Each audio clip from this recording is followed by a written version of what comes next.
Very good evening and still happy Chinese New Year to everyone who is celebrating. So tonight we are continuing from what we left off from the previous lesson, which was like 2 weeks ago. So in the previous lesson we covered on ethics and this non-violent ethics with regards to the precepts and the monastic rules. So in the previous lesson we watched this video on governance. How do monks in the modern era handle so-called misbehaving monastics or even fraudulent monastics, those bogus monastics. And we also watched how the authorities, directly the police even, how they handle certain cases. Okay, so we are going to go back to the Buddha's time, some case studies on how the Buddha handled. So in the previous lesson, I think there was a topic on self-defense. There's this topic on fight or flight instinct. So someone asked a question that if someone were to ask you to step down from your position, what would you do? Right? So I think I gave a very general answer, but this is one good example of what the Buddha did in his time. So there was this monk again, this famous, infamous monk, Venerable Devadatta. So he attempted to kill the Buddha, and I think one of the last resorts was creating a schism in the Sangha. So before he created a schism in the Sangha, he went to the Buddha and asked the Buddha to retire, step down, and suggested that he himself should take over and lead the Sangha.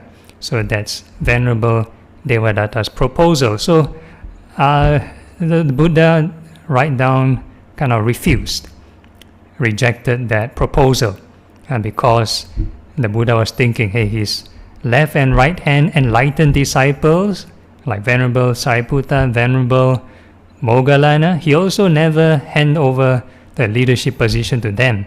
What more of Venerable Devadatta, who hasn't have any attainment, haven't had any realization, and worse still has evil intention, want to assassinate the Buddha and so on. So the Buddha is outright no. So this Venerable Devadatta had a plan B. So he made this 5 stipulation, asked the Buddha whether he would implement 5 kind of compulsory rules for the monastic. So the first one, they should only live in the forest. That means they cannot come to the city and stay. So that's the first stipulation. Then the second stipulation, if there's any meal invitation, they cannot go to people's house to eat. They cannot go to restaurant to eat. They only can live only dependent on alms food and back to their place of residence, which is the forest or their monastery. So that is the second stipulation, purely alms food. So that's the second stipulation. The third stipulation he made was only wear robes which are made of discarded rag cloth. Discarded rag cloth. And the fourth one, they should only live under a foot of a tree. That means they cannot live under a shelter. That means no monasteries even, no rooms, no shelter, just under the tree. So the first 4, these 4 stipulations, the Buddha said they are optional ascetic practices. They are part of the 13 optional ascetic practices on top of the hundreds of monastic rules. So there are 13 optional ascetic kind of practices which monastic may or may not choose to take up. So the Buddha kind of left it optional.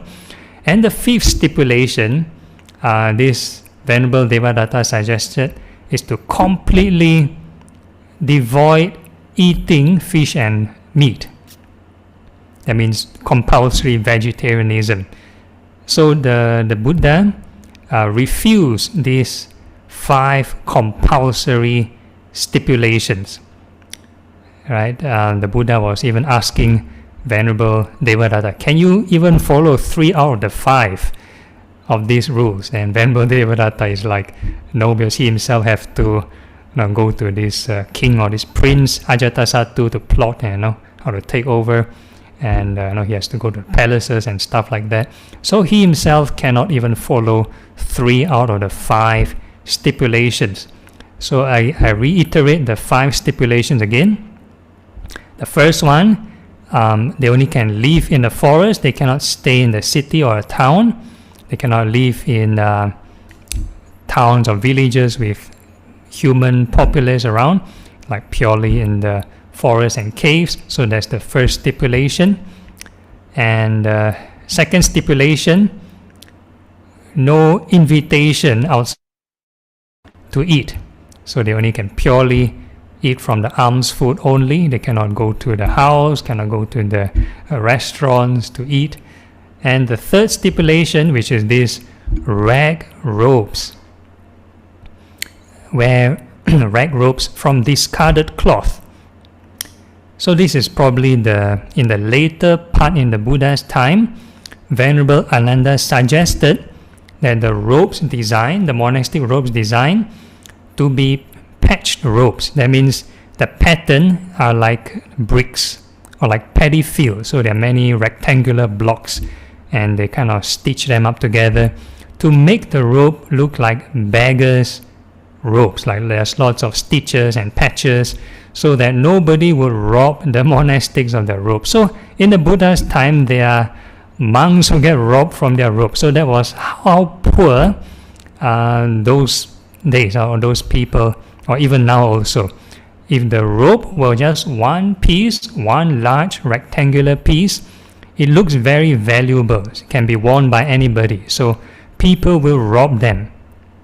So even non-monastics can wear these robes. So it's very common.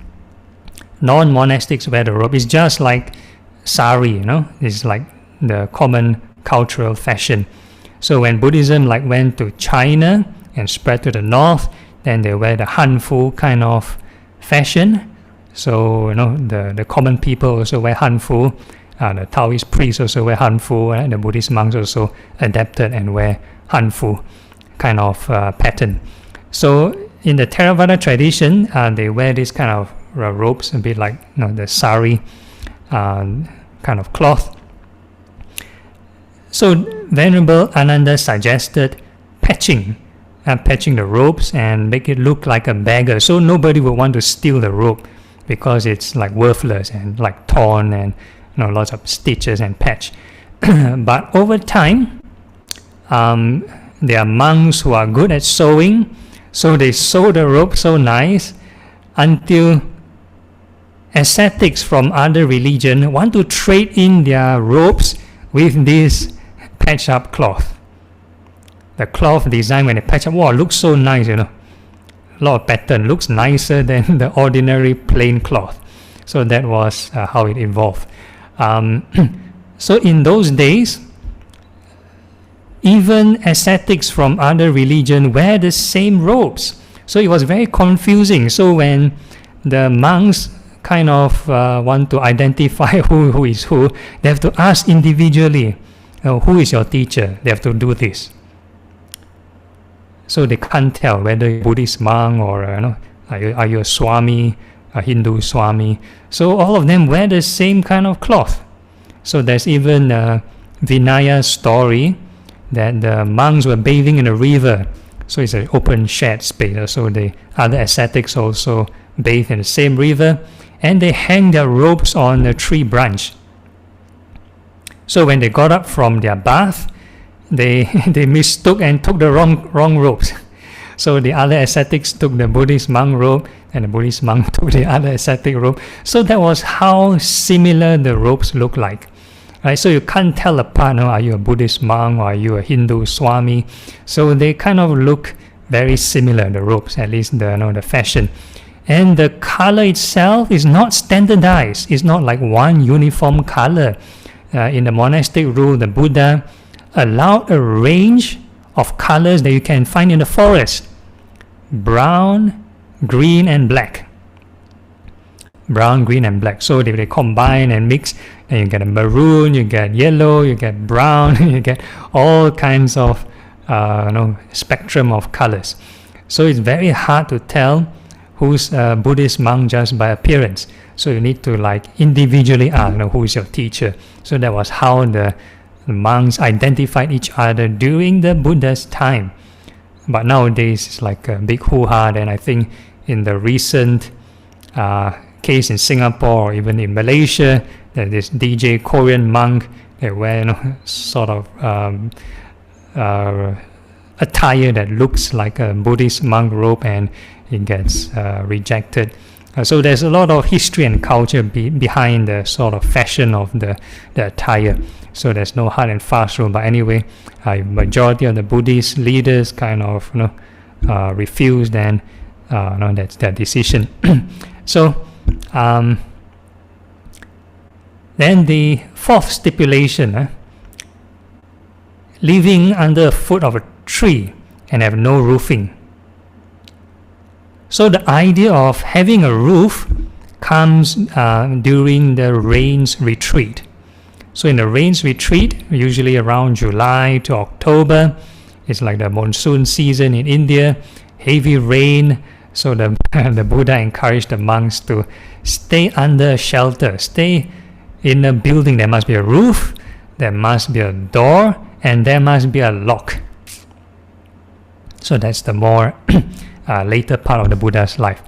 So because before that, when there wasn't any roofing, the monks were busy traveling around. If there's heavy rain, there's some places were flooded. The monks can't tell, whether is it a paddy field, a farmer's plot of land, and you have one large contingent of monks, hundreds of them, they walk across and they destroy crops. So the farmers were very upset, very angry, and they made lots of complaints. And that's how the Buddha said, okay, 3 months, don't move around too much, just stay put and do your meditation. So we have this 3 months of rains retreat. So Venerable Devadatta said, no, you have to stay, don't have any shelter. And the fifth one, abstain completely from fish and flesh. So this vegetarianism he kind of imposed as compulsory. So in the Theravada tradition, vegetarianism is optional for monastics. Because if we go for alms round, whatever the people give, we kind of have no choice. We have to kind of take. But if let's say the meal is a shared group meal, let's say the monks bring the alms food back to the monastery and they sort out the sort of the dishes, then the monks have the choice. They can just pick the vegetarian option. They can choose not to take up the meat, not to scoop the meat. Right, so that's for the Theravada side. So I think in the Mahayana probably lots of history and culture. If when they go to China, there's some emperor want to control the religion. So maybe the Liang Wuti, so he gave a decree, asked the monks to be vegetarian. So there's history and culture behind it. Okay, so there's these 5 stipulations. Okay, so because the Buddha refused, Venerable Devadatta went out and have this meeting with the rest of the new monks, probably 1,000 of them. So he managed to persuade 500 monks. 500 monks and tell them, see, the Buddha is slacking off already, no longer strict. Come and follow him, follow this Devadatta. And these monks were like, okay, let's follow the stricter person. So he managed to cause the first schism in Buddhism. So that was how bad it was. So in Buddhism, schism means you need to have at least 8 monks come together, have a formal Sangha Karma, that means formal Sangha meeting. And in that formal Sangha meeting, they have to declare that they disagree on each other's either practice or observance or theoretical understanding, and they wish to go their separate ways. So you need to split 4-4 minimum. If they split 4-4, then it's considered a schism. But if let's say you have 5 and 3, still not yet a schism. Right? So in this case of Venerable Devadatta, it's 500. So it's confirmed a schism. And in Buddhism, we believe that creating a schism in a Sangha is considered heavy negative karma. It's a heinous crime. So it's confirmed go to hell one. And the karma is so bad, it's a definite hell destination upon death. So nowadays, a lot of modern scholars, they will tell you that, oh, now there's so many schools of Buddhism. It's because in the early schools of Buddhism, there's a lot of schism. Actually, it may not be true because these academic scholars may not go through monastic training. They may not know the monastic rules. So if a person disagree with a certain group and they form their own clique, still not yet a schism. They need to formally meet up with the group that disagree, and upon that meeting they need to declare they disagree on which and which point, and they go their separate ways, and that is considered a schism. Right, so that didn't happen in the Second Buddhist Council. In the Second Buddhist Council, the monks had certain kind of disagreements with the supposedly handling of money. So they came together, the conservative and liberal monks came together, and all of them agreed on all the rules. So there's no schism, all of them agreed. Now the liberal monks will say, okay, agree. Because nobody wants to go to hell. So everybody agreed, have harmony, everybody agree. Then once the conservative group of monks left, the liberal monks formed their own clique, and how come the conservative monks are so stuck up, and they form their own groups and so on. So over time they form more and more cliques, and all the different sects start to appear. Okay, so the issue now in modern Theravada lineages, or even Mahayana lineages, the monks kind of don't stay together.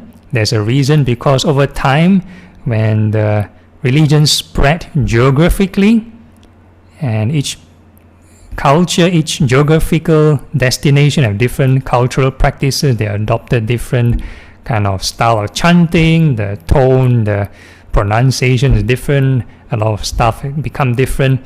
Some of them choose not to stay together in the same monastery because any disagreement may be a potential schism.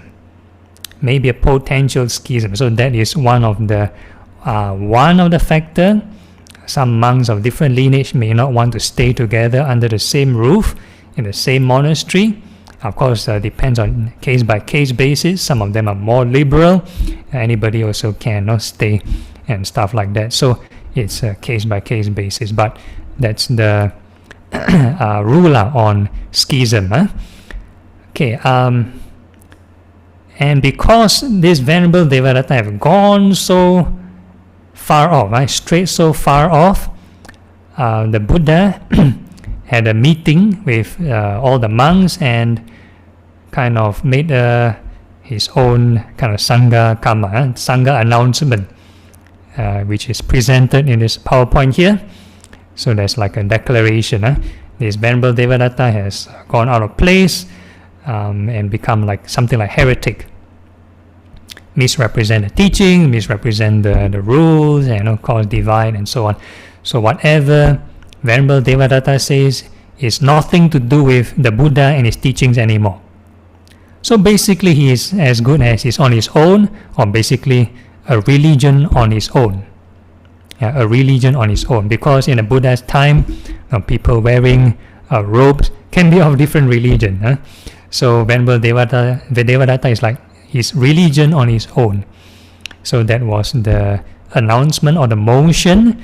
So the motion normally is like you need to repeat 3 times, and in the meeting all the monks agree by kind of keeping silent. If they have objection, then they can raise their hand or make a statement. So if there's silence after 3 announcements, means everybody agrees, and that's the stance. Yeah.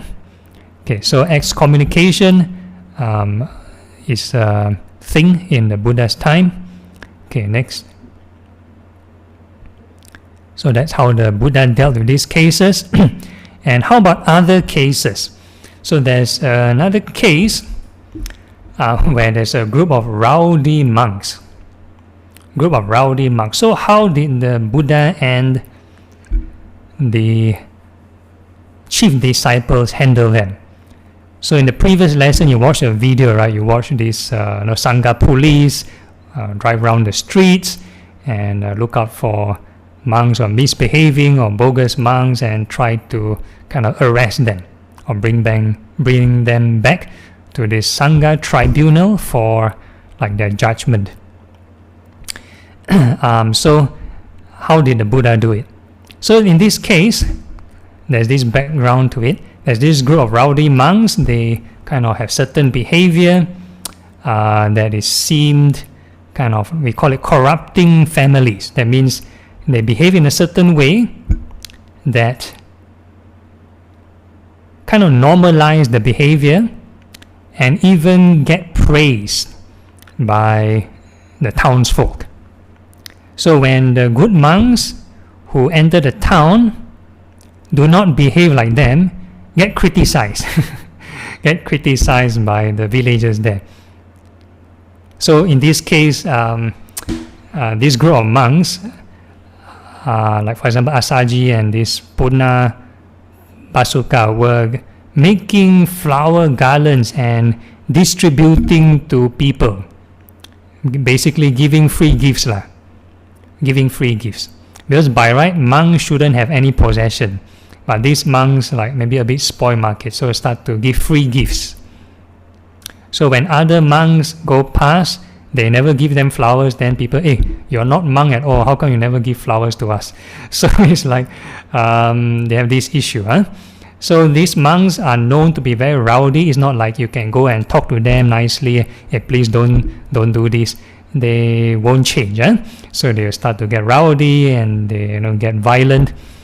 So the Buddha came to know about this, and I'll just read through the statement. Monks, how can those foolish men misbehave in this way?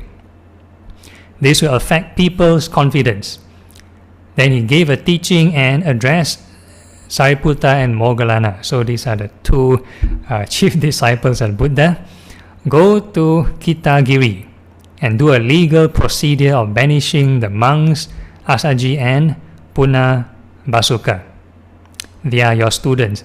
So these troublemakers are the students of Venerable Sariputta and Venerable Moggallana. So even the chief disciples of the Buddha don't know how to handle them.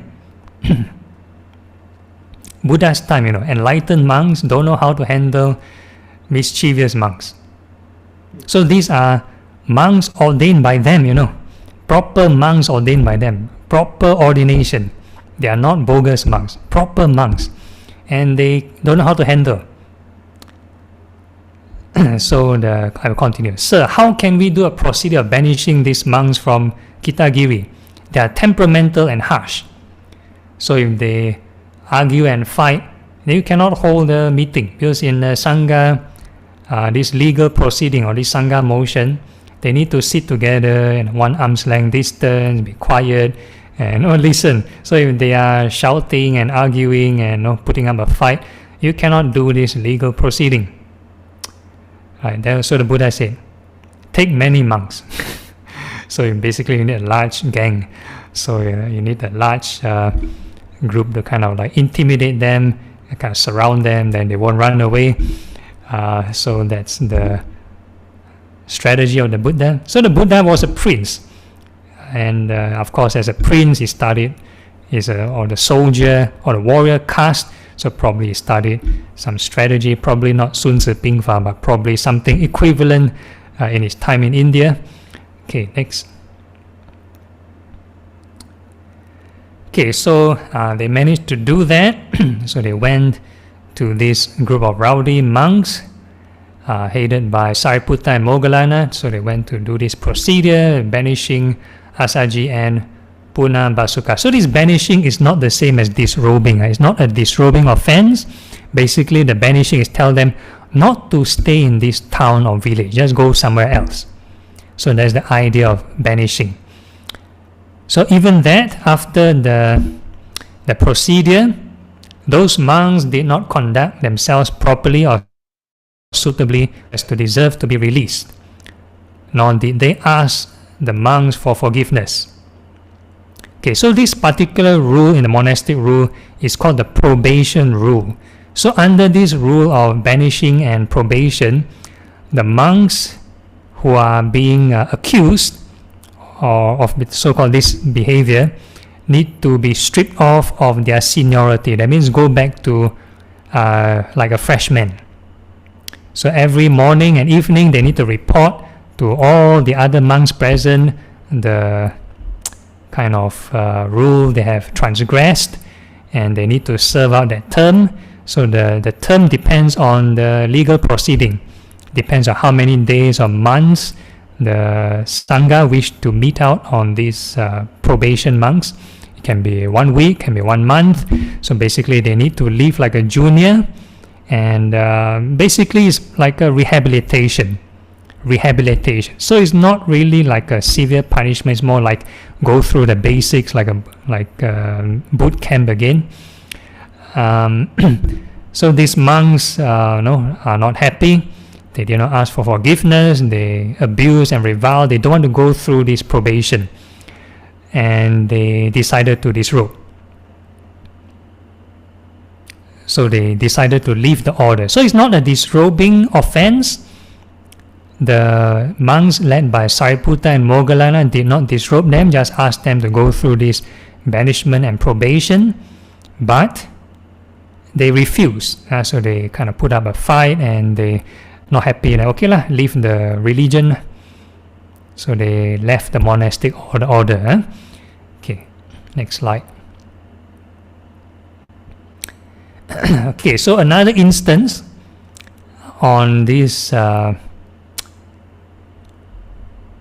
we are on the topic on assertiveness, right? So if there are monks misbehaving in this Sangha meeting, so every new and full moon days, or we call it the Uposatha days, the monks will gather together to revise the monastic rules. So only monks who are pure, that means they observe the precepts, they didn't break the major precepts, they can attend this ceremony. So they're supposedly gather together and reflect together all the monastic rules. So that's we call it a Patimokkha ceremony. But monks who are not pure are not allowed inside this ceremony. So basically, if they break the major rules, they are not allowed to attend this ceremony. Basically, they are supposed to leave the religion even. So these major rules are the disrobing offenses. So for minor rules, if let's say monks break or transgress minor rules, they can actually confess outside the zone to another monk, do a confession, and then enter the ceremony. So it's still allowed for monks to attend, because nobody is perfect. So sometimes maybe somebody make a small wrong remark, some small minor precepts kind of transgress, still can be confessed and then considered pure. After the confession, considered pure, then they can attend this ceremony. Okay, so what happened in this ceremony? I'll just read through.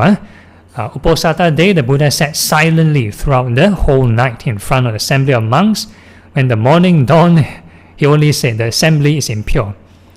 So by right, during dawn, when there's daybreak, the Buddha, so in this case the Buddha is supposed to go through the rules and regulation, all the monastic rules. So somehow the Buddha refused to read out all the rules. The Buddha kept quiet. He was silent. So the monks were like waiting. How come the Buddha never start the ceremony? Everybody is waiting, Then the Buddha commented, the assembly is impure. So there's this monk. And thereupon, Moggallana, Venerable Moggallana, the monk who is foremost in the psychic ability, surveyed with his mind the entire assembly of monks, monk to monk, and saw that one monk was entirely corrupted. So the Venerable Moggallana is able to read the mind or read the purity of the monk, look one by one. He found, who is this person that the Buddha was referring to? So he checked one by one with his ability, and he found the culprit. So he invited the monk to leave, or this corrupted person to leave. So asking nicely, the corrupted person don't want to move, don't want to budge. So Venerable Moggallana have to use physical. You grab the person by the arm and pull them out of the hall, and then kind of lock the door, and they continue the ceremony. So that's one of the case studies on sort of assertiveness. So the Buddha is not like all embracing, all the wrongdoers, all the criminals, all come in, everybody pure, no. So there is like a certain, in the worldly conventional context, you need to live by the rules, right and wrong. You cannot have Devadatta running the show to be the leader, and the whole religion will be upside down. Maybe the religion will be extinct long ago. So you need to have certain rules in place to keep things in order, in check. So that's how we take certain conventional rules with this certain priority, certain importance. Okay, next. Okay. Okay, so in the previous lesson, we talked about there are many rules of killing in the monastic rules. So for the layperson, earlier on we do the chanting, the Pana, Tipata, Veramani, Sikkhapadang, Samadhiyami, right? So for layperson, it includes all sentient beings. But for the monastic rules, we kind of split up. We split up the rules. Some of the beings, a bit small creatures, cannot be, you kind of, even if let's say the monk intentionally kill them, becomes like a disrobing offense. It cannot be that serious, right? So they kind of split up. So the disrobing offense is uniquely or specifically for human beings only. Other beings that are killed are classified as other offenses. Alright, so I'll just go through the rules, a few points. So it can be found in the third disrobing rule. So there are total 4 disrobing offenses for monks. So the first one is the sexual misconduct. So if you have sex with somebody, it's a disrobing offense. And the second one is, if I'm not wrong, is stealing. Yeah. So if they steal something valuable intentionally, then that's a disrobing offense. And the third one is this one, killing. If they kill a human being intentionally, then that's a disrobing offense. And the fourth one, telling lies about superhuman abilities intentionally, then that's a disrobing offense. So if a person were to tell a lie that they reach enlightenment, or they tell a lie that they have certain realizations, or they can, certain superhuman stuff, can fly, can see people's past life and so on. If it's a deliberately lie, then that's disrobing offense. So these are the 4 rules. So interestingly, there's no mention of alcohol, these intoxicating drinks and drugs. So for monastics, this is classified as one of the minor rules. another set of rules. So it's not a disrobing offense yet. Huh? Okay, so these are the 4 major kind of disrobing offenses. So I just read through the killing one. So I just emphasize on one. There are so many on non-violence. We'll just stick to the killing. Huh? So the first point, should any bhikkhu, bhikkhu means monk, bhikkhuni means nun.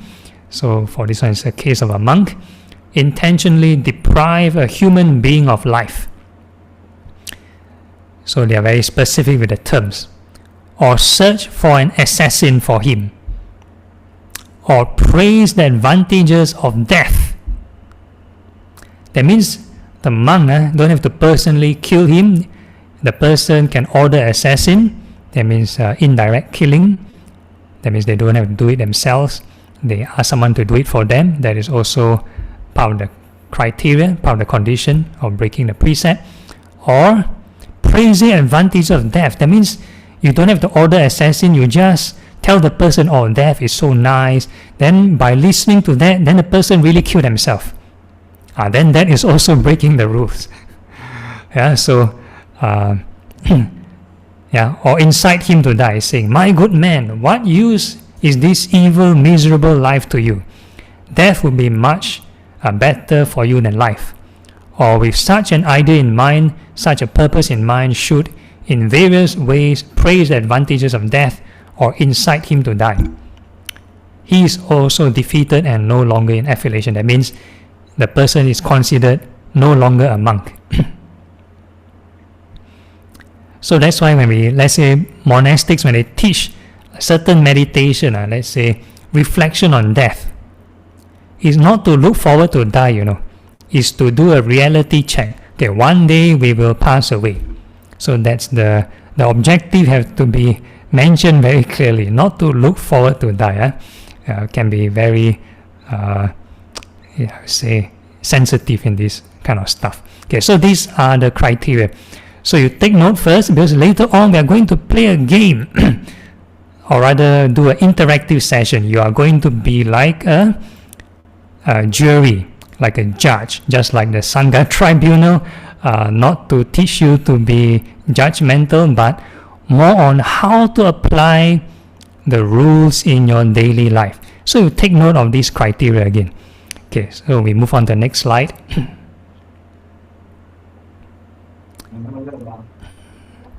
Okay, so this is the criteria for breaking the precept. So this would be applicable for your layperson 5 precept.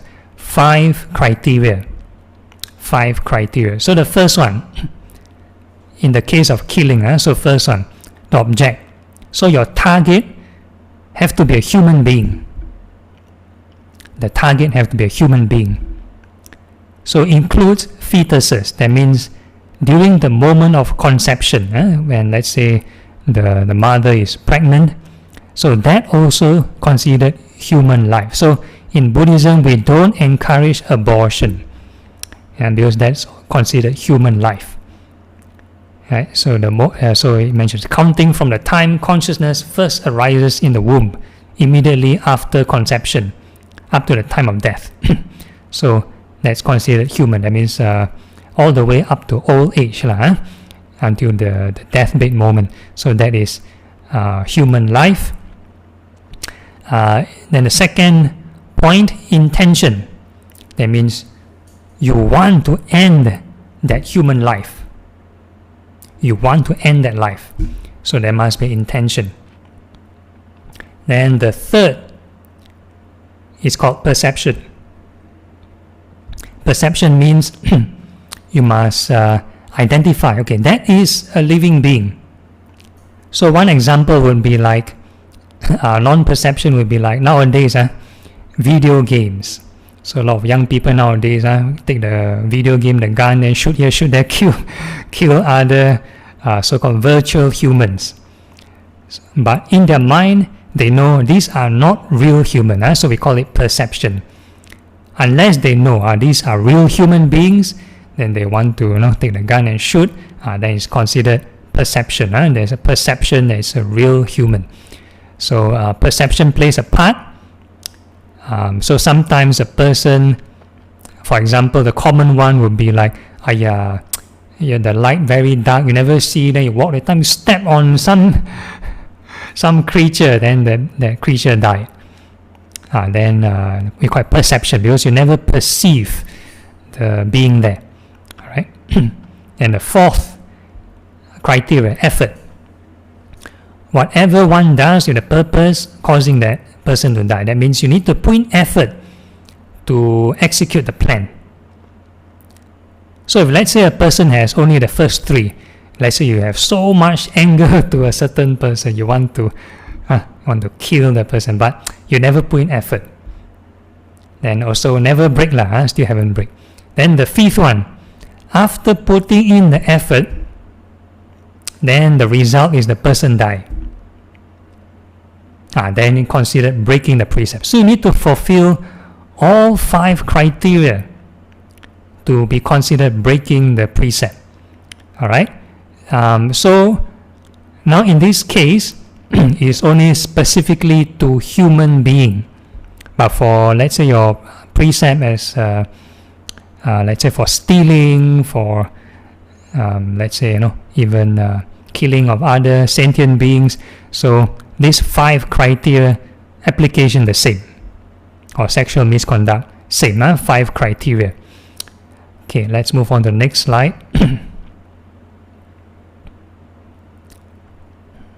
Okay, so there are some exemptions, like certain monks don't incur a disrobing offense. There are these few exemptions. So first one is, let's say an enlightened being commits suicide. Enlightened being commits suicide. So this is the rare case, very rare case. And this one, the Buddha say, okay, if you are enlightened, whatever you do is blameless. So this is a gray area. So normally we don't encourage suicide because there's like a 99.9999999 chance a person may not be enlightened. So if you take your life, then it's considered bad karma, and it's not encouraged. Okay, then next one. So the case of Venerable Chana, and the Buddha says that one who puts down his body without taking up another body dies blamelessly. Okay, so these two cases, Venerable Gotika and Venerable Chana, are the two so-called enlightened monks who kind of kill themselves because they have very serious terminal illness and they do not want to burden the other monks. So they take their own life. So these are the two exceptions. The other monks who are not enlightened have very different treatment. They are encouraged by the Buddha to give discourses to them. So the Buddha will ask them to, their sick bed, the Buddha will give them certain reflections, ask them to recollect certain teachings, and hopefully they recover. Okay, non-offenses. If let's say a person have no intention, unintentionally kill a person, not knowingly, not aiming at death. So these are like the exemptions. Or there's in the Thai edition, if a person is crazy, if there's some mental problem, they go crazy. So somehow they don't count. Possessed by spirits, so under influence of being mind controlled, delirious with pain, or those maybe kind black magic, possessed by spirits, or the first offender. So before the Buddha laid down the rule, then the monks go and kill. So somehow there's exemption for the first timers. So of course the Buddha will kind of lecture them, will tell them, worthless man. The Buddha cannot be telling them, very smart person, very clever, cannot. You need to say it as it is, this is wrong, must give them negative reinforcement to not do this again. So the Buddha has to say certain statements. Okay, so these are some of the exemptions. Okay, so now we're going to go into some case studies and you are going to be the judge. Okay, next slide. or not yet. Okay, so there's more kind of stipulation, derived penalties. So if let's say it's not a disrobing offense, but other offenses, let's say it can be classified as other minor offenses. If the monk tries to cause a person death but do not fulfill all the 5 criteria, or if let's say the person did not die, they fulfill the first 4, or they only fulfill the 5th one, then they have other classification. Or if the bhikkhu's effort result in neither pain nor death, the penalty is a dukkata. That means it's a minor rule. Okay, so the term above here, tula cayaya, the first point, the last sentence, first point. Tula cayaya is a serious offense, but not amounting to disrobing. Okay, then dukkata. Dukkata offense is considered minor offenses. Then if a bhikkhu intends to simply eat, then it's considered a pachitya offense. Just like in the previous lesson we talked about punching, giving a blow, punching or hitting another person. And that's considered another class of offense, pachitya offense. Okay, next slide. Wow, so many.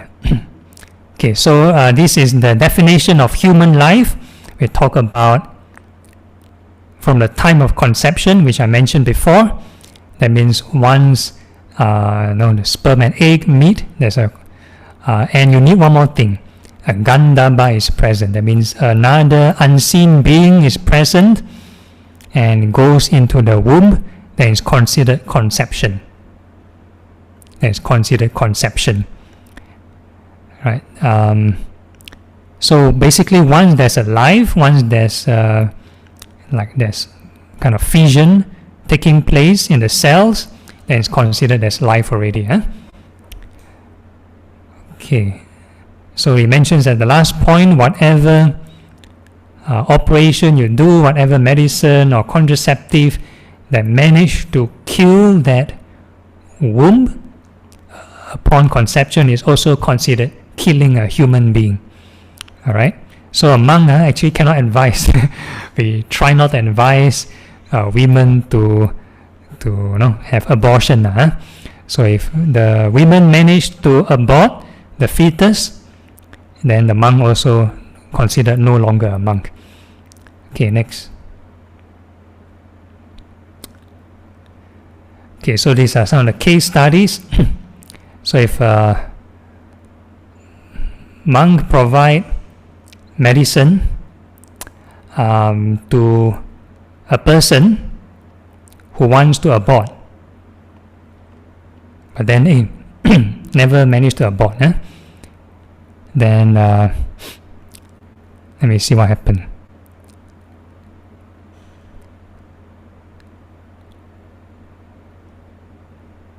Okay, so I will go through this case later. So the first case where the monk give medicine for the woman to abort, the baby never died, but the mother died. And the second case, they give this fertility medicine for the women. Then the woman also end up dead. Is still not disrobing offense. So this is some of the case studies. Okay, next. So the origin of the rule, like I mentioned before, comes from a group of monks who want to kill themselves. Because they do certain meditation on the impurities of the body, basically to meditate on the human biology and anatomy. So they meditate on the blood, the bones, the organs, all the disgusting parts of the body, without proper instruction, without right view. And these monks become very lots of aversion to the body, So they hire assassins to want to kill themselves. So that was before the Buddha laid down the rules on killing. So this is very new. This precept is very new on non-killing. So this monk decided to hire assassin to kill himself. And so that's how the rule, the Buddha implemented the rules. And do not kill yourself, do not take human life, do not hire assassin to take life. Okay, then one of the exemptions, a group of 6 monks somehow want to have a beautiful lady, but this beautiful lady already married, So they describe the advantages to this husband of this beautiful lady, in hoping that this husband will commit suicide. Then the girl will go to them. So the Buddha's time, the monks also can think of this, So how havoc. So he did not commit suicide. So that's the good thing. Okay, next. Okay, so we're going to go to these disciplinary cases again. So remember, we are going to judge on the precept on killing human life. Killing human life. So again, remember the 5 things. First is intention. Second one is the object. The object has to be human life. And the third one, perception. That means you need to perceive it to be human. And the fourth one is putting effort to go and kill. And the fifth one, the result has to die. And the result is the human being is dead. So that is the 5 criteria. So we're going to again look at your emoji, or your react emotion. So this is the case study. If you think it's disrobing offense, that means the monk break the rule on killing this human life, then you put on this thumbs up. Can you try out your emotion icon, reaction icon? You can search the options. If it's if you agree it's disrobing offense, then you put a thumbs up. So we haven't go through the case yet. We are just testing your icon. So everybody try put a thumbs up. So that is if you agree. If you do not agree, then you put this icon, the shocked face. Shocked face icon. Shocked face icon. Okay, that means this is not a disrobing offense. Okay, so who still cannot find the icon? I presume everybody can find the icon. Santi is in the chat, right? Yeah, it's in the chat. Okay. You can look at the react option. So there's a panel of icons, participants, chat, react. So it's under the react icon. So under the react icon, there's a list of options. So either you put the thumbs up, that means you agree this is a disrobing offense, or you put a shocked face, that means it's you don't agree. That means you do not think it's a disrobing offense. Okay, so now I'm going to go through this Vinita Watu. So this for all of you to participate, and we're going to look at the case studies. So basically, these are the things happening in the Buddha's time. The monks who have certain behavior, and it's sort of recorded down in this Vinita Watu. And then you all decide or make a guess whether did the monk break the precept on killing human life. So I'm going to read through. A bhikkhu who gives medicine to a woman who wants to commit an abortion near the end of a full-term pregnancy. The woman takes the medicine, but instead the fetus aborting, the woman dies and the infant survives.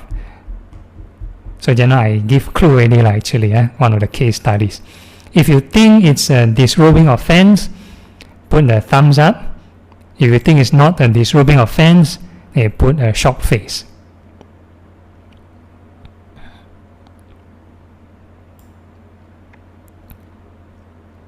See who paid attention earlier.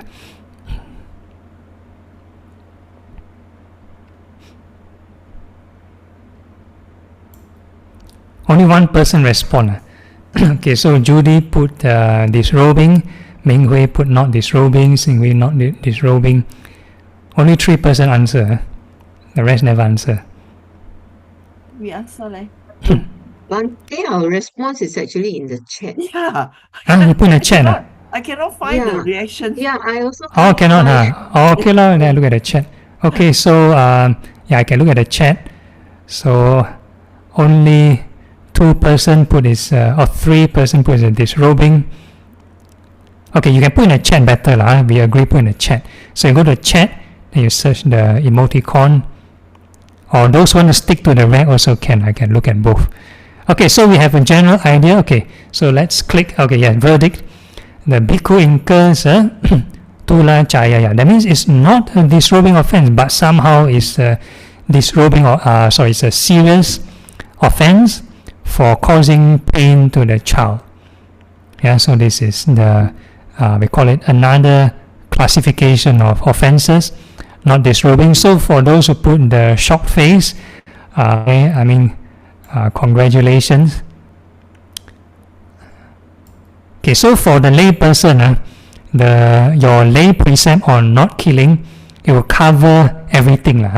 So try not to do any of this. Okay, next slide. Okay, case B. So the same thing on the precept for monks on killing human beings. Okay, so I read out a case study. A bhikkhu feels pity for a friend in severe pain, praising the pleasures that await him after death. So let's say his friend on the deathbed, maybe on life support, and full of pain, maybe terminal cancer or whatever it is. Then this monk feel I want him to quickly go then praise the advantage of death, ask him to give up on holding on. So sometimes when you mention the term let go can be very dangerous. Depends on the context. You must explain let go carefully. You say, hey, let go of your life, and then it's basically praising death. Again, the instance where the bhikkhu intends to bring about the patient's death and the patient dies. So the monk tells his patient, his friend, let go, just don't hold on to this life anymore, just let go. Then end up the patient died. So did he incur a disrobing offense? If you think it incurs a disrobing offense, then you put a thumbs up. If you think it doesn't incur a disrobing offense, then you put the shocked face. Wow, this one more serious. So many things is disrobing. His friend, the monk's friend, and probably have no ill intention. All things disrobing. I give a 3 count. 3, 2, 1. Okay, let's look at the verdict.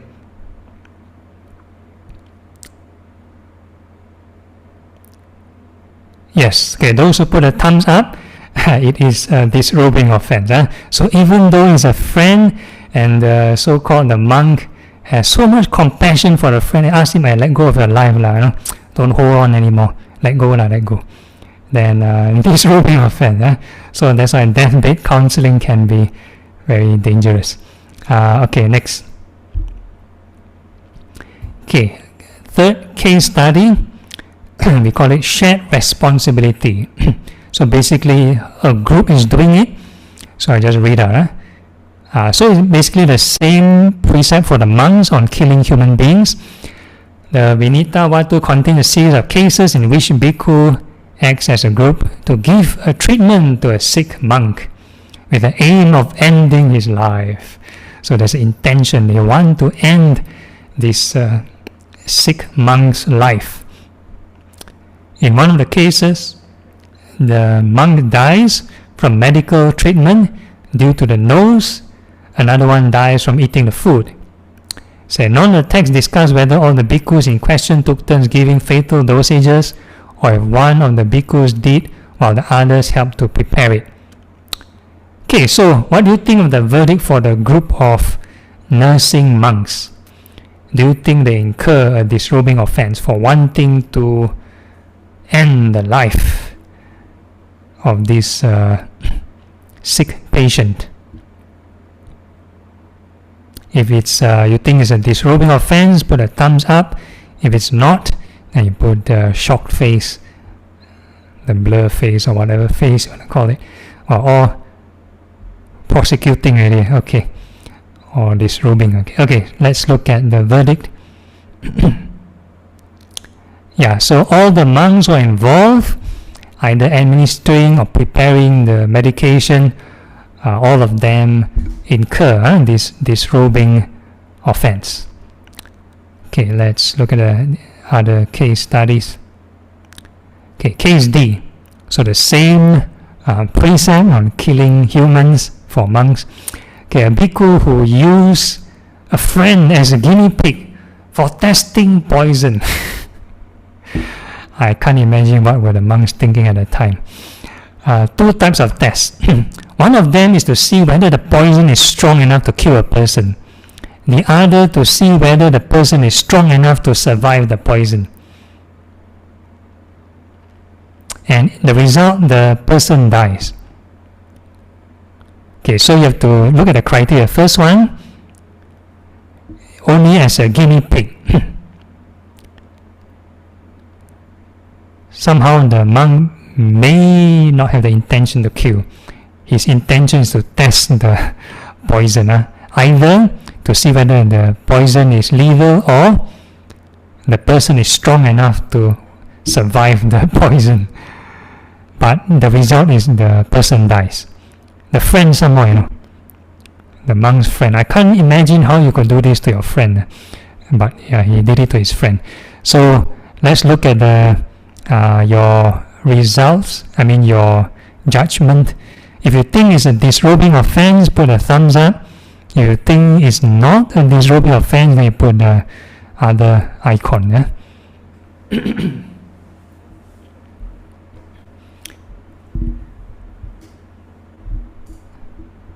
So the disrobing offense, you need to fulfill all 5 criteria.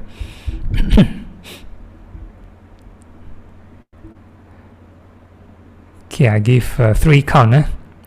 3, 2, 1. So a bit like half-half. Some agree it's a disrobing, some don't agree. Okay, let's look at the verdict. Okay, so it's a close call. Close call is not a disrobing offense, but it's a heavy offense. It's a heavy offense, so it's close to a disrobing offense. So very weird. Okay, next. Okay, case E. So the same precept on killing human. So this one is recommending euthanasia. That means putting some form of medication or poison for a person to pass away, or in terms of execution. Okay, so in this case, a criminal who has just been punished by having his hands and feet cut off. So basically, they've gone through some torture.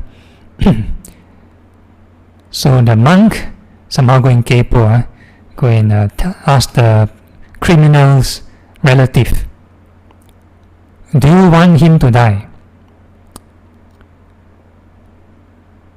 That means you want him to not suffer this excruciating pain longer, and want him to pass away immediately. Then if you want him to die quickly, then make him drink buttermilk. I do not know what kind of buttermilk, but either the person have serious allergy or it's a special concoction of buttermilk. So this special concoction of buttermilk, then the criminal dies.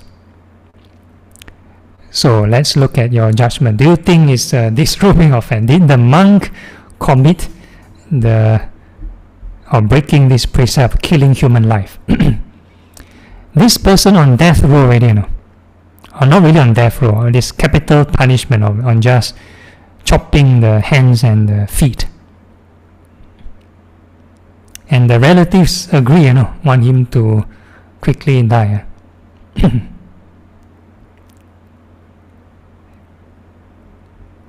Okay, I give a 3 count. A majority want to prosecute. Okay, 3, 2, 1. Okay, let's look at the verdict. Okay, majority got it right. Okay, so it's disrobing offense. So if the monk recommend this euthanasia, whatever kind of concoction it is, to end the life, and someone else followed the instruction, that means the monk didn't do it personally but get someone else to do it. So in this case, the relative did it and the criminal dies, then that is considered a disrobing offense. Okay, next. Okay, so the same precept on killing human life for the monks, we call it recommending means of capital punishment. So this case study, a monk tells the executioner to kill his victims mercifully with a single blow rather than torturing them. Then the executioner follows his advice. Maybe the executioner has a habit, has a tendency to like to torture the victim first. Maybe chop off the hand, chop off the leg, chop off all the other parts of the body, then eventually wait for a person to die. So this monk, supposedly out of compassion or out of mercy, tell the executioner, please don't torture the criminal, just quickly end the life. So do you think it's a disrobing offense?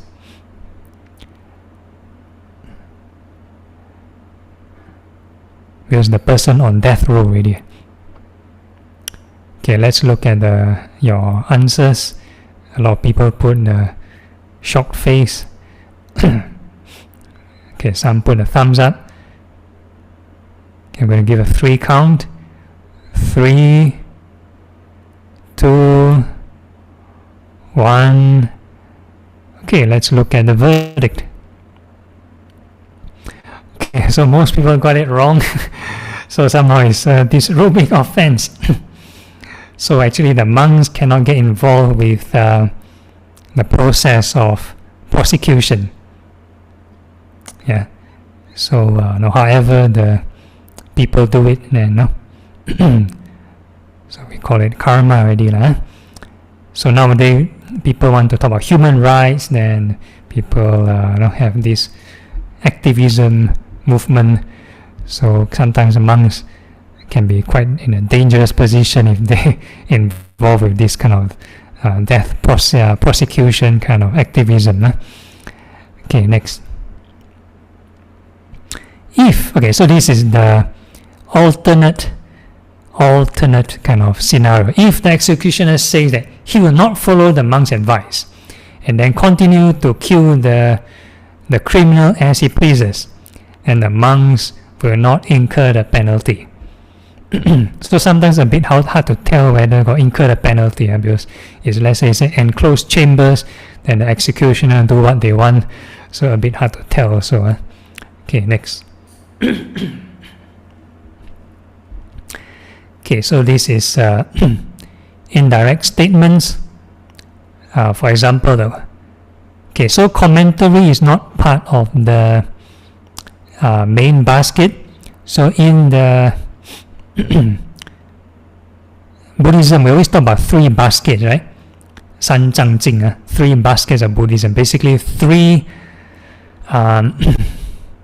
classifications or 3 kind of categories of teachings of the Buddha. So the first basket, or we call it Tipitaka, the 3 baskets. First basket is basically all the suttas, all the discourses given by the Buddha. The second basket is basically the Vinaya, all the monastic rules, including all these case studies.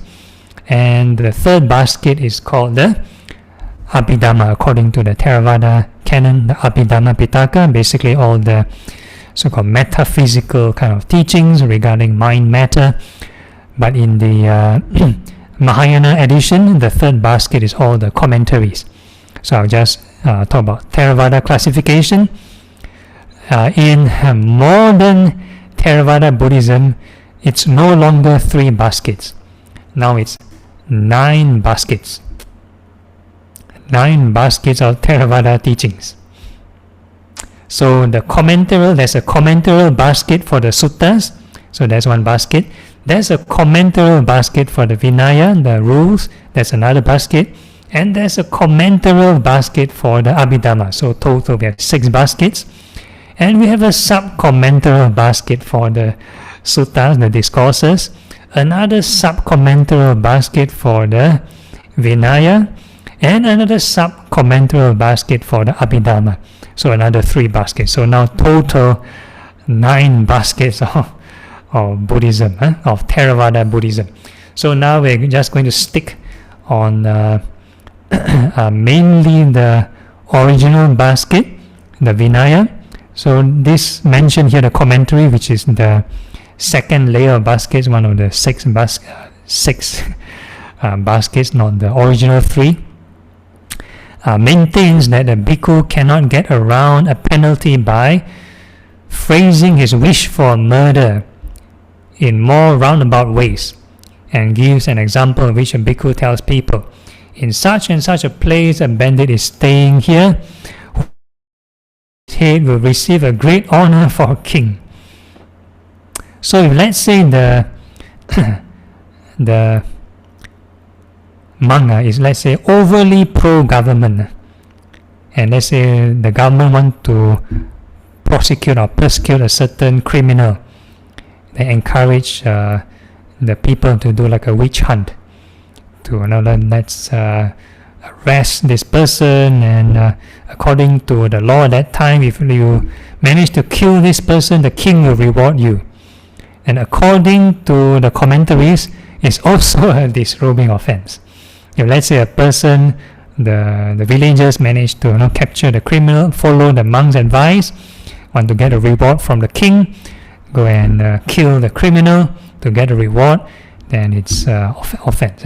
So next.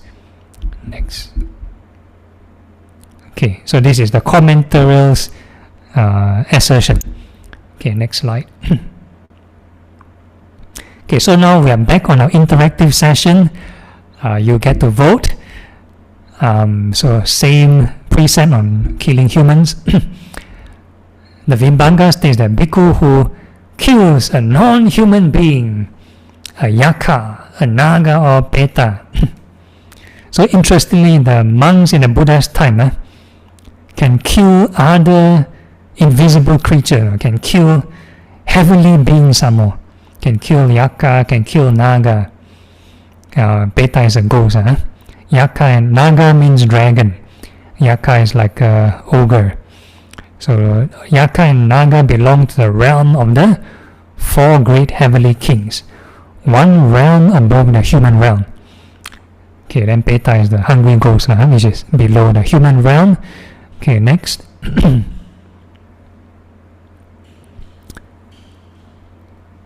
Okay, so it's on a bit straightforward.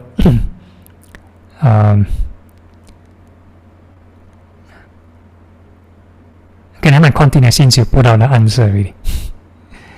Okay. Okay, so even in the Buddha's time, they were mentioning of voodoo and witchcraft.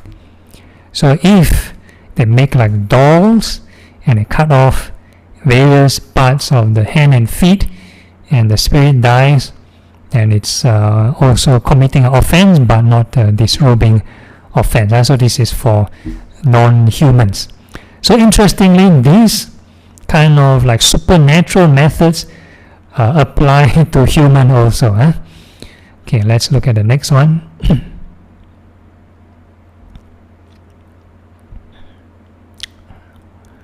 Okay, so aside using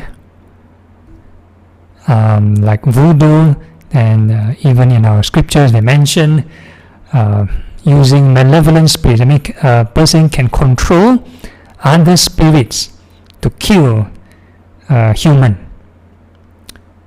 Besides voodoo, not only using spiritism folk religion method, but also psychic abilities.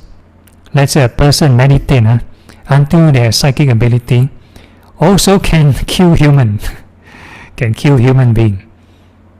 So it's mentioned in our scripture. It's possible to kill people with so-called developed mind. Okay, next.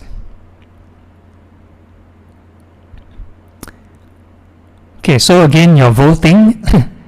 A bhikkhu digs a pitfall with the intention for whatever living beings to fall into it will perish.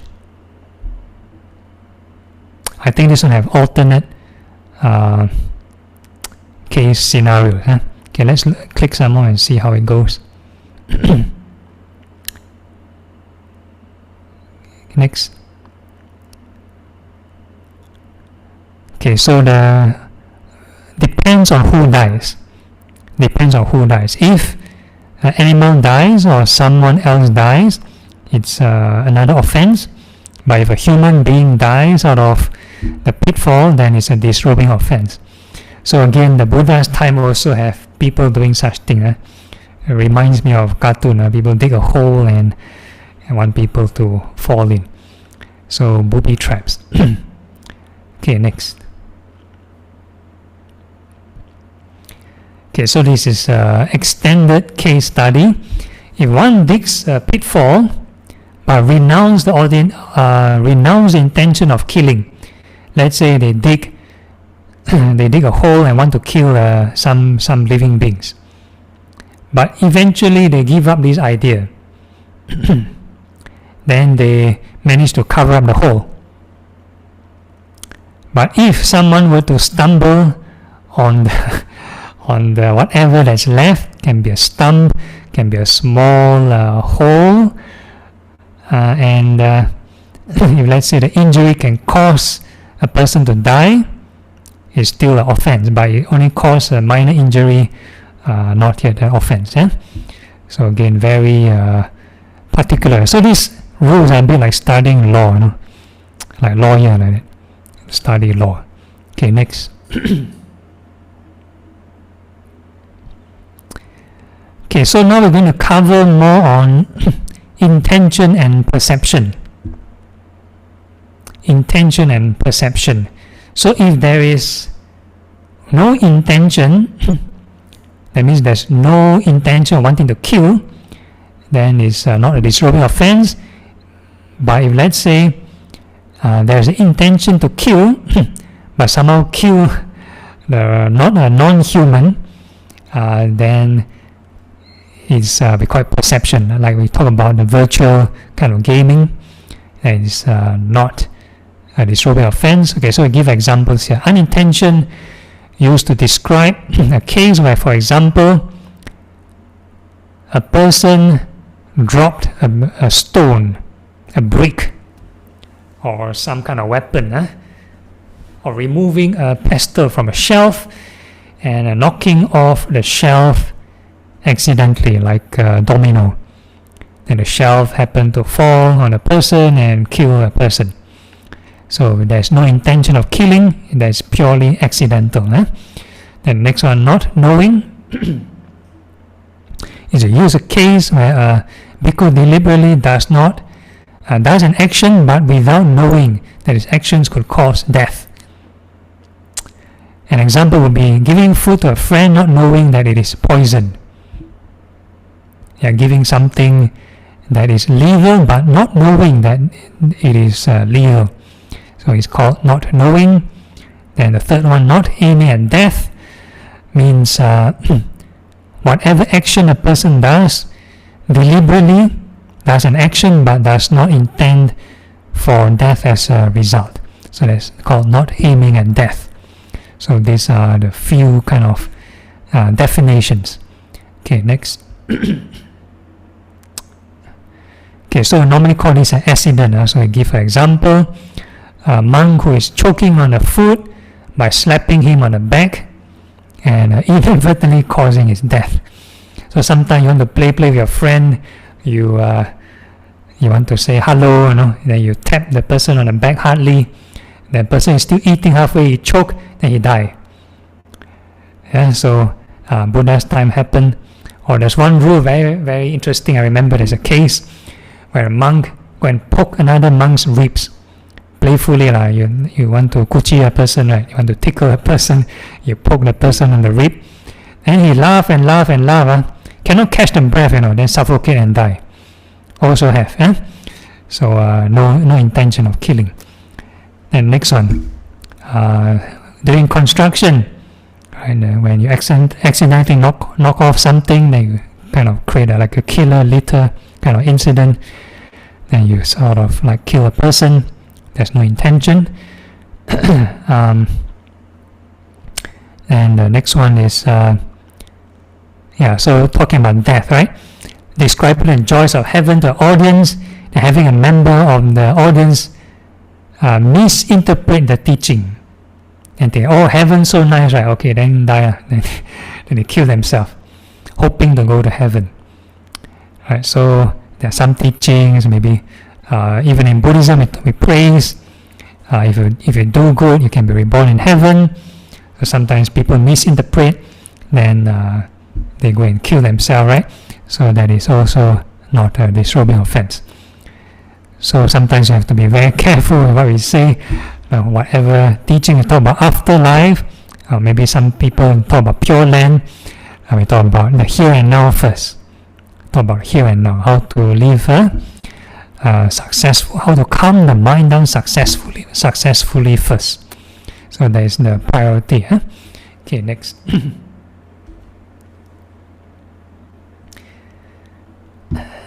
Okay, so this is the few case studies, which is an accident. So the answer very clear already, accident. So don't need your vote. So Vinaya Vatu contains a few case studies where bhikkhus killed people in situations where they did not even know there was a person there. So throwing a stone over a precipice, not knowing there's a person standing below. So basically, if let's say you go to a natural environment on top of a mountain, on top of a cliff, if you have nothing better to do, don't anyhow touch, don't anyhow throw something, you might accidentally kill someone downstairs.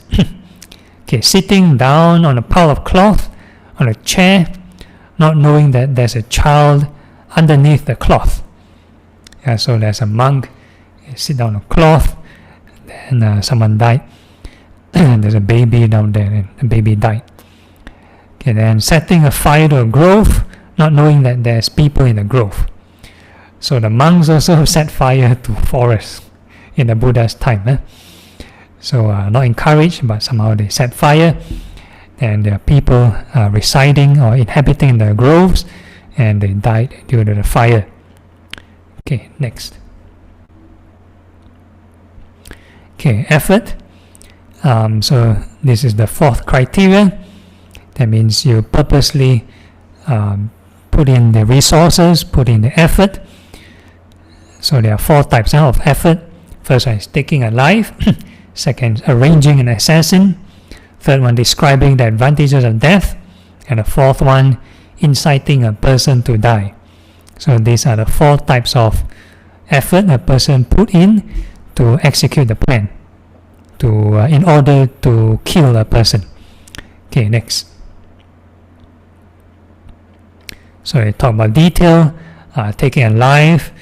So like law school, they talk about in detail what kind of weapon you use. You can use your bare fist, can be a weapon, or even giving medication for abortion, or even let's say a person is ill, right? Intentionally to end their life. So that's the idea. Okay, then the second one, throwing. So if you don't want close range weapons, throwing also counts. Intentionally throw a long range weapon. Can be a stone, arrow, and that will count also of killing. Then the third one, stationary devices. For example, we talk about digging a hole, digging a pit like earlier, setting traps, stationary traps. lacing poison, etc. So all this would come to this category. Okay, next.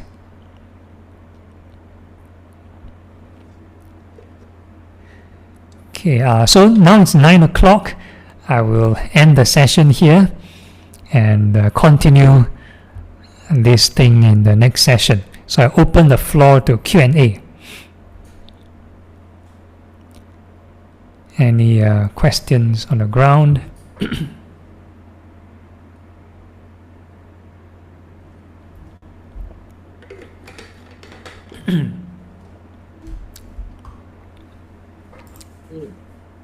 So you can either type your questions in the chat box or you can unmute yourself to ask Bhante personally.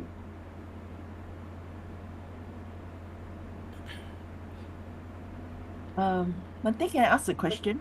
Okay. What's the difference between Patimokkha and Vinaya? Are they different or are they the same? Okay, so Patimokkha is a small segment under the Vinaya. So the Patimokkha contains the 200 over precepts for the monks and the 300 over precepts for the nuns. So that's the Patimokkha. And the Vinaya would be like a whole general kind of protocols, including ceremonies, what to do in, let's say, groundbreaking ceremonies, consecration ceremonies, protocols on how to receive guests in a monastery. So the Vinaya would be like the wider take. And it even talk about the total rules in the Vinaya, might be thousands. Thousands. What is allowed as medicine, what is not allowed as medicine, is all mentioned in the Vinaya. Thank you. Okay, no problem. Okay, Bhante, there's a question in the chat Okay. from SKW. What is a Gandhaba? Okay, Gandhaba is, there are a few definitions. Gandhaba is like mentioned in the process of rebirth. So it talks about during conception, you need the Gandhaba present, you need the mother and father present, having the intercourse, and when these conditions meet, then conception can take place. So it mentions that if the Gandhaba is not present, then conception will not take place. So conception talks about when the fetus can develop. So basically when the fetus have the cells having the fission and growing, so basically the Gandhaba has successfully fused and go into the embryo.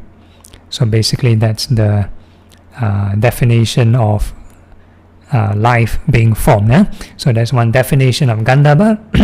Then the next definition of Gandhaba would be a group of species in the realm of the four heavenly kings. So earlier on we talked about the Nagas, the dragons, the Yakas, the ogres.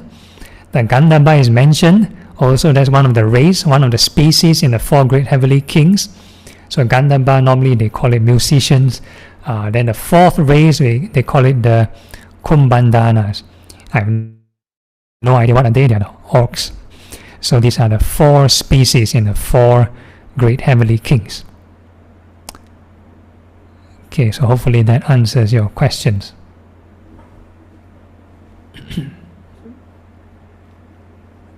Any other question? Yeah, Bhante, I think Ming Hui. Yeah. Okay. Just now you mentioned the monk that give advice to the friend of like letting go, like because in illness already letting go, then the friend die is also the not so good, right? So in this case, what should we talk to the near deathbed person? Yeah, very good question. So we'll cover that more in the next lesson. So the Buddha gave one of the popular suttas the Buddha taught was the Giri Mananda Sutta. So basically, first is ask the patient whether are they recovering or getting worse. So if they're getting worse, what kind of reflections you can make. Think of the recollection, your precepts, and recollect the good deeds you've done, recollect on the perception of impermanence, so on and so forth. So there's a whole list of reflections, and not simply to just ask them to let go and give up life. Yeah. So the whole idea is to be mindful of the present, and don't worry too much about the future, about where this life is going to take you, where is this sickness is going to take you. So that's the idea. That means be focused on the present. Basically keep on emphasizing on the good causes, planting the good causes, and we call this pain management, Buddhist pain management. Okay. Yeah. Thank you. Okay, no problem. Okay, Bhante, could I ask you a question? Okay. So just now you mentioned that there are people, with their eyes, they could be bad and could even kill people when they have a very developed mind. So in our case, right, could you explain to me, like, this, do we actually feel the energy flow from people in a room? Like sometimes when you walk in a room, you actually can feel like the vibes. Like you just don't want to be there because you just feel so uncomfortable, even though that person may not have done anything or said anything. And sometimes there are some when you just go in a room, even though they didn't talk, you sit beside them, you just feel so satisfied and you also don't want to leave. Yeah. So is this like some energy exchange between people? So what can we do to have, maybe have more of a good feeling among all? Could be, that's possible. If let's say a person is sensitive, some people may detect certain emotion or mental energies more distinctly. So that could be for some people, or it could be some people are they might be overthinking. Might not be the vibes from the other party, they might be over worrying. So that could be the other possibility. So regardless whether a person is sensitive or not, we need to, as a Buddhist, let's say if a practitioner, we emphasize on the Noble Eightfold Path. That means continue to practice generating right thoughts, right mindfulness. Do not be overly affected. If a person can be, let's say, very sensitive, let's say one end of the spectrum, so sensitive until they can even see the auras of the person or read the minds of the person, but if they do not have equanimity, then they go crazy. Why the person criticized me, then so insecure, then they feel emotionally very insecure, very unstable. So the middle path is beyond that. It's not about this circular ability, sensitiveness or not sensitiveness. Is about overcoming suffering. Yeah. So the sensitiveness, whether is it beneficial for a person, depends on how a person uses it. Okay, thank you, Bhante. Okay, no problem. There's another question here. Okay. From Judy. She says, Dear Bhante, by the same line of reasoning, if we advise the cook the means to kill beings for food, albeit painlessly, do we also break the kill precept? Okay, so you played a round of the the voting interactive sessions. So we try not to prepare food that is involving living beings. So try your best not to get involved if you do not want to incur the karma of in the process of killing. So that's my answer for Judy. Then the next one for Sing Hui. What did Buddha tell those who want to take their own life? Do not do it. Do not do it. In general, we have the precept of not killing, so that includes our own life. So do not kill our own self. So the exceptions that I mentioned earlier is only reserved for enlightened beings, fully enlightened beings. So the 99.9999% chance, most of us are not in that category, so please do not do it. Because if a person do it and have aversion or have a fear, it's considered producing an unwholesome state of mind, and that will result in the unwholesome rebirth. Fear, hatred, That means aversion for one's life. So a person may not have fear for death, but have aversion, or sometimes give up hope. Life is no hope really, then they want to end their life. So that itself also is unwholesome state, because it's despair, depression, despair. So we call this unwholesome states of mind. So try not to end your life. Please do not do it. Okay, any other questions?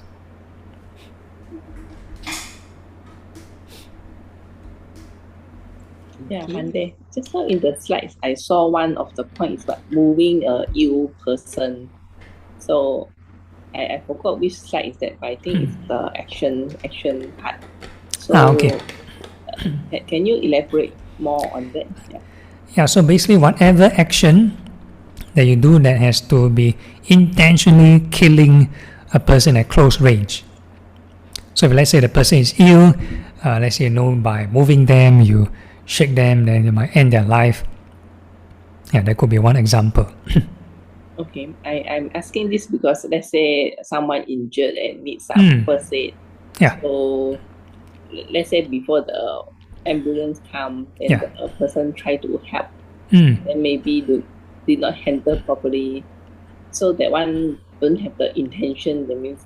Yeah, correct. Because your intention is to do first aid, right, to save the person. Okay. Yeah, so in some scenarios, it's not possible to to apply the treatment immediately. So sometimes, like I used to be a medic before, so I know a bit of first aid. So the first thing is to look at the surroundings for immediate danger. Let's say you're in heavy traffic. If you try to do treatment in the open highway, in the road, you might get both yourself and the patient killed.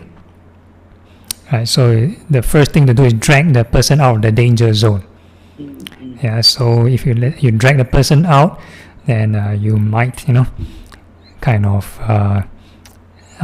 if let's say you didn't assess properly, then it might kill the person. So it's still back to the intention. Yeah, intention part, yeah. Okay. Okay, so there's another question. Does Theravada accept the Gandhabba idea? So the Gandhabba idea is present in the suttas, but the sutta didn't mention any time frame. Never mentioned whether 7 days or 49 days and stuff like that. So the modern Theravada, which includes all the 9 baskets, that means the commentaries and sub-commentaries, will tell you rebirth is immediate. This is the modern Theravada stance, including the commentaries and sub-commentaries, or even post-canonical. That means meditation manuals written hundreds and hundreds of years later after the Buddha's passing away.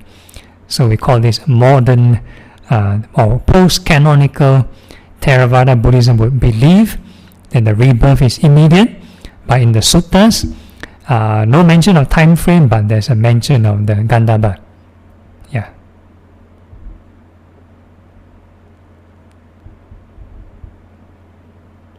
Okay. Any other questions? Bante, those cases that you mentioned just now, they're actually offense in the in this Vinaya, but then it may not be an offense in the court of law, right? Yeah, correct. That's right. It's not Correct. similar, yeah. Different, yeah. So that's why when we sort of operate around in society, the Buddha gave this thing called the 4 great standards. 4 great standards. So basically is having some flexibility according to societal standards, societal kind of norms, society kind of social norms. So the first great standard would be if the society, if the Vinaya, that means if the precept disagree, the precept don't allow you to do it, and the society don't allow you to do it, then please don't do it. For example, killing of human, so that's no. So that's the first one. So for example, the second one, if the precept don't allow you to do it, but society somehow have allowed you to do it. For example, like abortion. So in the Singapore context, secular country, right? So somehow there might be options for abortion. But in Buddhism teaching, we say cannot kill life, man. Right? So again, it's totally up to your discretion. If you were to ask a monastic for advice, the monastic will tell you no. No, please don't do it. So that's the second kind of great standard. The third great standard would be the other way around. If the precept didn't mention anything about not allowing, and the society don't allow, then don't do it lah. So this would be like the modern laws. So you observe law, modern laws ask you don't do it, then don't do it lah. Okay, then the fourth one would be if the precepts never mention anything, but the society allow you to do it. Then you have to see the situation and what the society allow. Let's say, for example, charity lah, those good things lah, then of course you do it lah. Yeah. So these are the four great standards. So again, different schools, different lineages have different interpretation on how flexible they want it, or sometimes even different individuals have different interpretations. So I would say it's more on individual circumstances. What are your conditions? What are your resources available in order for you to make this decision? So again, overall, it's still back to your intention. Okay. Thank you, Ben. All right. Next, any questions?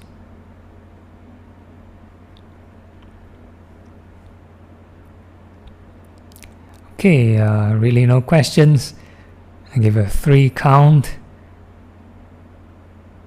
3, 2. Okay, one more question. Okay, yeah. So, dear Bante, may I know which sutta in the talks about the Gandhava? Okay, I'll type out. It's a very long name. It's the Mahatanha Sankaya Sutta. So I've covered that in one of the previous talks by Dhammayut on dependent origination. So one of the points I mentioned is being there. So no worries, we'll mention dependent origination again in future lessons in this series. Maybe not next week, maybe, I don't know. Depends on how fast we go through. So in this Mahatanha Sankaya Sutta, so it's mentioned in the process of rebirth.